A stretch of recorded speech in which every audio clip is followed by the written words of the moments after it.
His conscience was burdened.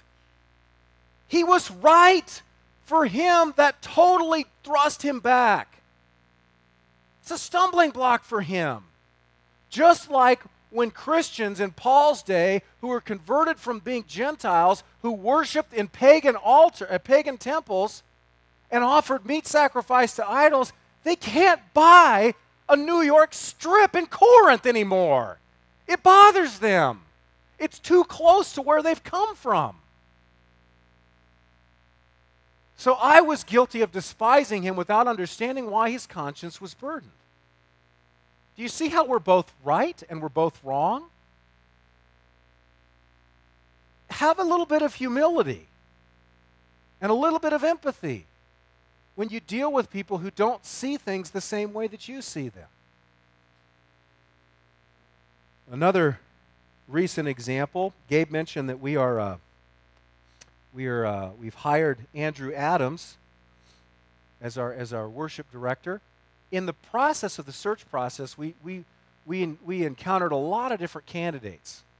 Some of them pretty good, and one of the guys that we actually had an interview with, this is some time ago, but didn't make the final cut and didn't have him up to visit, seemed like a great guy, qualified musically.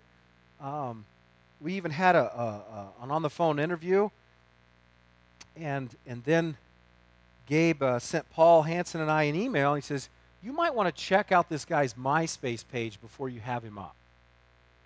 And so got on the MySpace page, and it's a pretty cool MySpace page, and it's got him a couple of music videos and some audios that he'd recorded.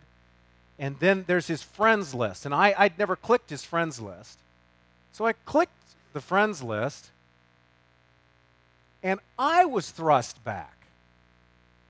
I was thrust back into the day when I used to really, really struggle with the issue of lust and pornography.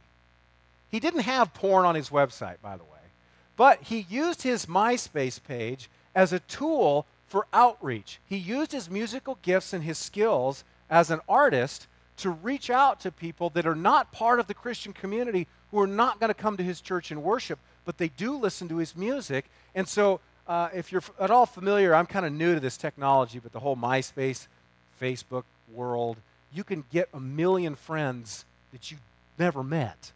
And they are, quote unquote, on your friends page, all 1 million of them, and you only know about 4 of them. Well, he had all of these people on his web page. I swear it looked like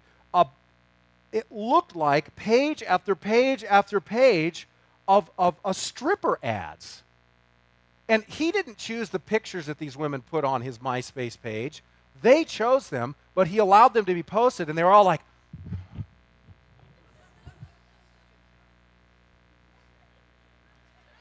and they all had names that ended in Y. Candy, Mandy. My wife's name is in Y, so I better be careful.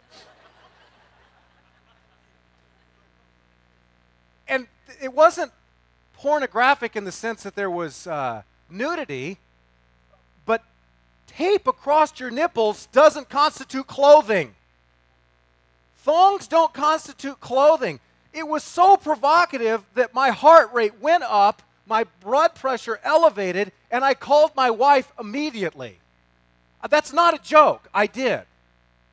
I am not strong enough to begin a ministry to hookers and strippers. It's not something that the Lord's leading me to do. It may be something He's leading this guy to do, but I can't participate. I am not strong enough. No way. There's way too much testosterone pumping through this 41-year-old body. I'm better than I was when I was an 18-year-old, but there's no way that I could engage in that ministry with a clear conscience. It's not that I don't think that those people need Jesus, but I can't have them on my website with their pictures staring at me. Disputable matter. We had a conversation about this. I asked him some hard questions. Can you actually get on your own website and not struggle? Do you allow your teenage boys to get on your own MySpace page and look at those pictures? And do you expect them not to struggle? What would you do if we brought you here as a worship leader and someone got on your MySpace page that was recently, is currently or recently or in the past struggling with pornography, something that I used to struggle with, and then they got on your site to listen to some Christian music, clicked on your friends, and then hurled themselves into the abyss? Now what? I hadn't thought of that. See, is this a sin issue to witness to these people? Absolutely not. However, it comes down to, by this time I'd grown just a little bit. In no way, shape, or form can I accuse this man of sin, because it wasn't sin. He did it from a righteous, pure motive. He wants to see these people come to Christ. However, I can't look at his MySpace page. It'll just freak me out. I don't trust myself. See, that would be a contemporary example of that's a disputable matter. Here's what's not disputable. Jesus loves those people and they need the gospel. Here's what's disputable. What pictures do you put on your MySpace page? What's wise? That's disputable. That's disputable. So we didn't argue about it. Just pointed up, hey, here's some concerns I had. I almost had a heart attack personally. It was difficult to me. I had to call my wife immediately for accountability purposes, looking just so you know. So you know. And we were totally cool about it. He didn't despise me for having such a weak conscience, and I didn't judge him for being in sin because he's trying to reach these people. But at the same time, we're not going to have the same type of MySpace page because I'm weak. So, those are two examples. Paul says, who are you? Who are you to pass judgment on the servant of another? It's before his own master that he stands and falls, and he will be upheld, for the Lord is able to make him stand. What's Paul saying there? Here's what Paul's saying.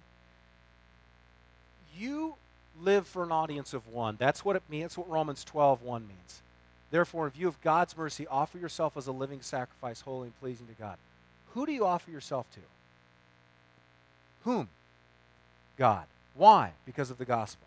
So you offer yourself to God as a living sacrifice. You're a steward. You're his servant. Now, I want you to imagine the following scenario. You're invited to a dignitary's home.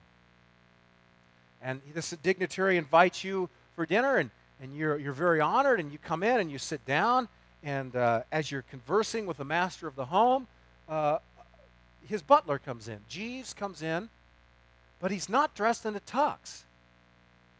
He looks like a skateboarder. He's got jeans that come down to about right here with his boxers. He's got tattoos all over. He's got a ball cap twisted sideways with the tag still on. And he comes in and he serves you food. He's very polite. His character doesn't seem to be off at all. He's a nice guy, and he puts your napkin down on your plate and so forth and so on, and then he goes back in the kitchen and you turn